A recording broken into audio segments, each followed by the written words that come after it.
Amongst Raptors fans, the conversations of potentially moving up in the draft have definitely been had, and apparently now they are also being had in the front office. What's up, everybody? It's JJ Buckets, and yeah, I've pretty much told you what we're going to talk about today, just some reports that have come out on the topic that I want to touch upon.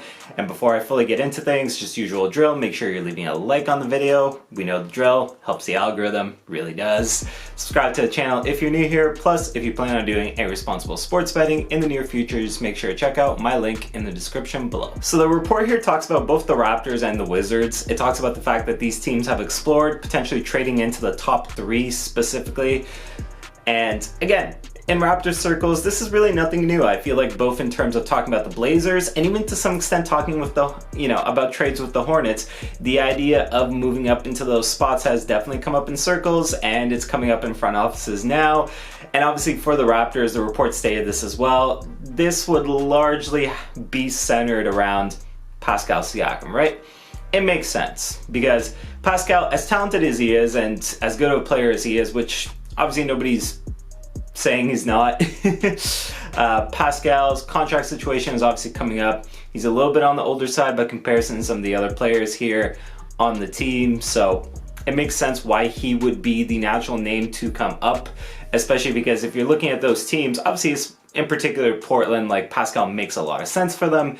But even if you're talking about the Hornets and you're talking about LaMelo Ball and trying to field a competitive team around him, Pascal Siakam would also be a really good running mate for the Hornets. And for LaMelo Ball, like, I think that pairing actually works.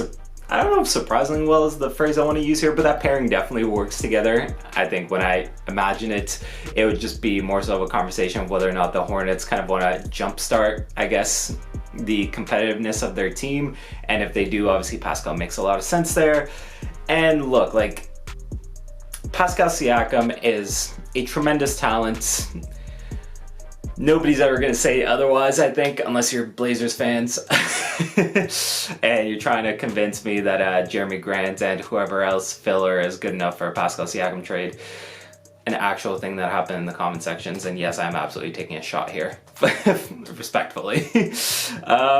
Yeah, like, we know the talent that Pascal is. He's a top 20 to 30 player at worst in the NBA, and either one of those two teams, it makes a lot of sense. I think it makes a lot more sense for Portland personally than it does for Charlotte. And for Toronto, I think it makes a lot of sense too, because obviously Victor's out of the question. There's no chance in hell San Antonio's ever moving out of that spot.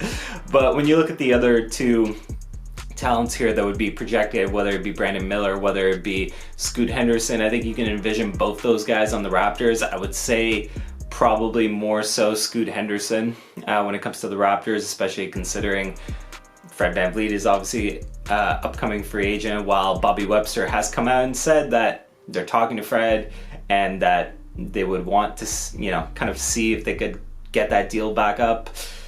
If they can't, and if they realize that, maybe Fred wants more money than the Raptors are willing to offer, maybe in general they just want a shakeup of what the team looks like. And if Scoot Henderson's on the board at 3, that makes a lot of sense for Toronto. I really do think. In terms of fits, in terms of the player, Scoot makes a lot of sense for this team. So I understand why these conversations are being had. Quite frankly, I'm happy to hear they're materializing, because these are, again, like, you think about these hypotheticals a lot, and as a fan naturally, and quite frankly, throughout the year at multiple times when the Raptors were struggling as much as they were, and obviously ultimately ended up missing the playoffs, when you think of a shakeup, when you think of players to bring in, I think Scoot is a guy that came up a lot for me personally. I've seen him in conversations amongst other Raptors fans as well, so that would be an interesting fit. Obviously, I'm not focusing as much on Miller, and I think that's for good reason. Like, again, if you're moving on from Pascal, which is exactly what's talked about in the report, I think you're probably holding on to Scotty Barnes and OG Anunoby. And at that point, does Brandon Miller make sense?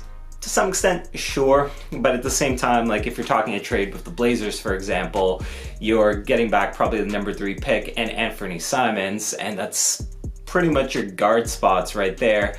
I mean, personally, I don't know if you want to be running Simons at the 2, considering the defender that he is, which is a not very good one by any means. But, you know, if you're getting those two back, like the pick and Anthony Simons, those are obviously in all likelihood going to be Scoot Henderson, Anthony Simons. That's your backcourt. You're probably holding on to OG in that situation.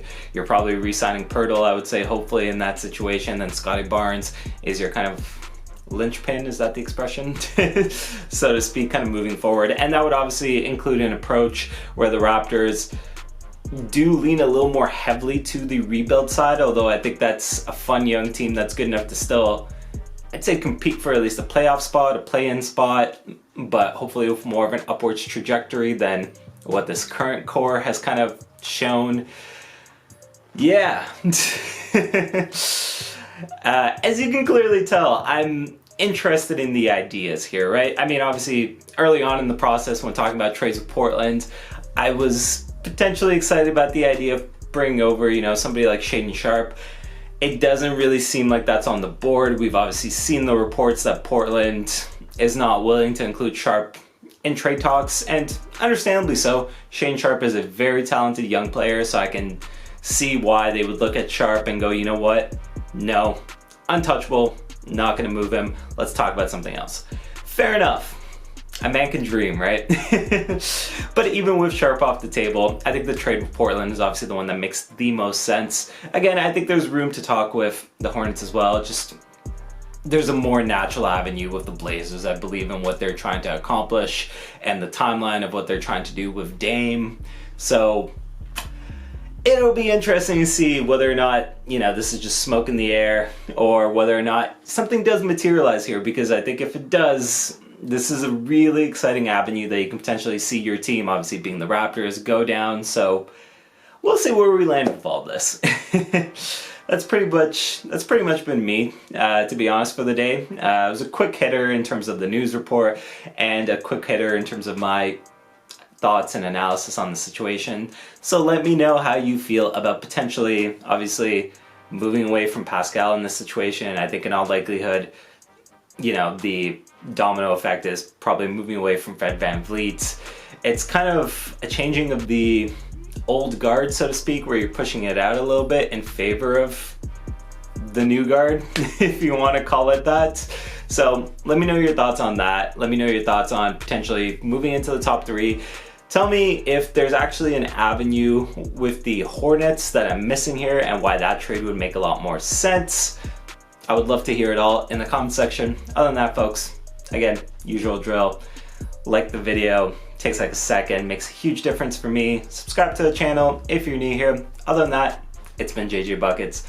It's been a pleasure, and I will see everybody next time.